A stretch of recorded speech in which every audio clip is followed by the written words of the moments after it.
once again is the title of the trailer we just saw.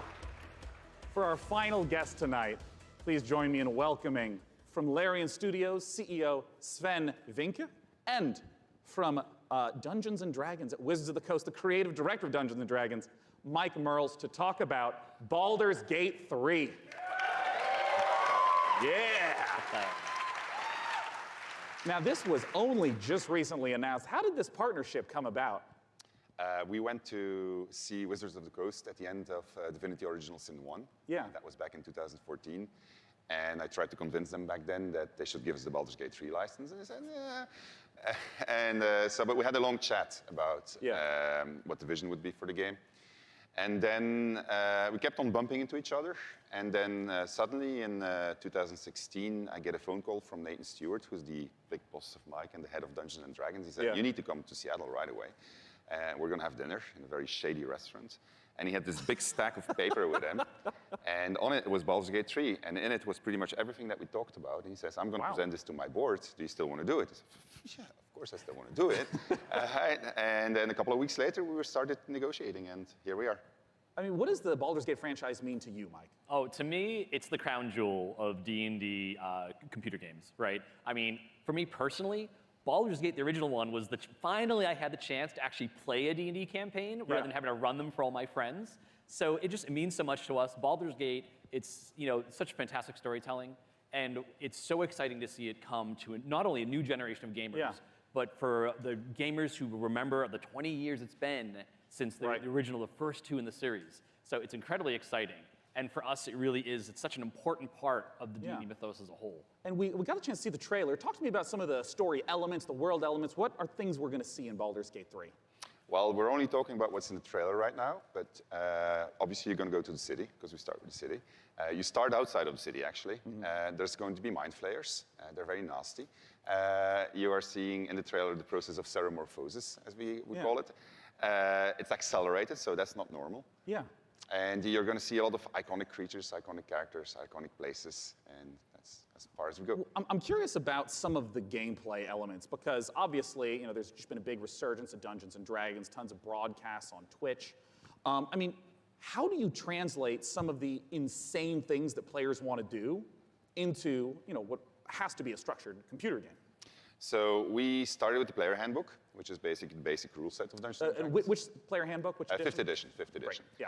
And so we ported as much as we could to the video game. We looked at what works really well. We looked at the things that didn't work that well, because it is a video game, and this was made for tabletop gaming. And so we started modifying those things, and then we had to add things on top of it, because if you play tabletop, you have a game master, and you say, well, I want to do this. Yeah. And then the game I want to master start a fight with a pigeon, and he's like, okay, roll for dexterity. Exactly, that's it.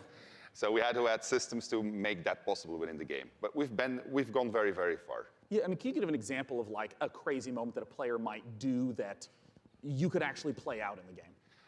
Well, I could, let's say that we get into a fight because you ask a nasty question, I don't want to answer it. And I take the chair over there, I put it on fire, smash it on your head.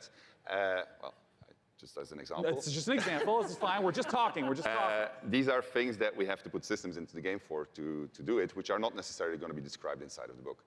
Interesting. And I mean, like, Mike, in terms of your role, speaking to Larian Studios, you have tons of data of all the sorts of things that players do. What's the sort of information that you provide in assistance?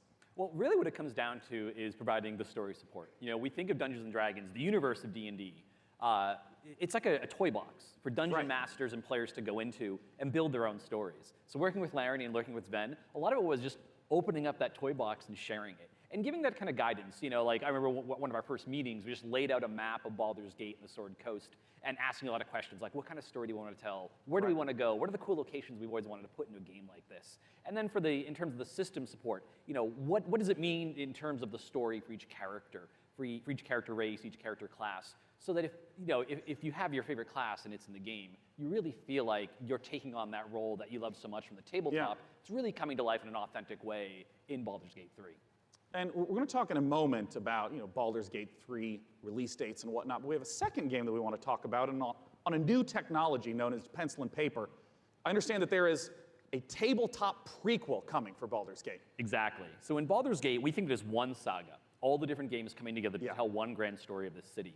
So on September 17th, we're releasing our next tabletop campaign, Baldur's Gate: Descent into Avernus, and it is the next chapter in the Baldur's Gate saga, Right. and it's a prequel to Baldur's Gate 3.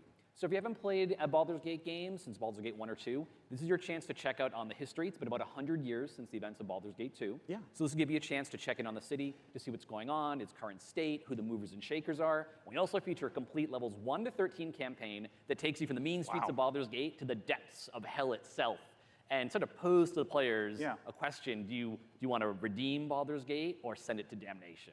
So we're putting that right in players' hands to make that choice. Well, I have to ask Sven, it's a question on a lot of people's minds. What can you talk to us about expected release timeframes? So people have been waiting for it for a long time. Yeah. They're going to have to wait a little bit more when it's ready. This is the game that we want to play, so we want to make sure it's really, really good. And then when that's the case, then we'll release it.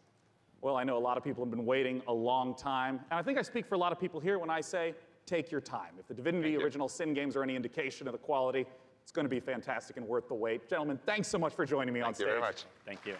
Ben and Mike talking about Baldur's Gate 3. Goodbye. Goodbye, guys. Why are they